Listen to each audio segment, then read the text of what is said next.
Free fire গেমটা এমন একটা গেম যেটা যে একবার খেলছে সে বারবার খেলতে মনে চায়। প্রথম পারবে না, চেষ্টা করতে করতে যখন পেরে যায় তখন আর ছাড়ে না।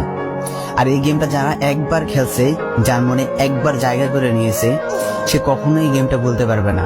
সে যদি একদিন 2 দিন 7 দিনও না খেলে, সে 7 দিন পর আবার ঠিকই এই গেমটার ভিতরে ঢুকবে।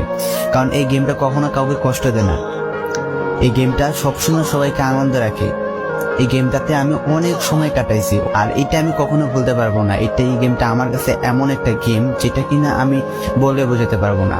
অ্যান্ড এই গেমটা শুধু আমার কাছে না, আমি মনে করি যে প্রত্যেকটা ফ্রি ফায়ার প্লেয়ার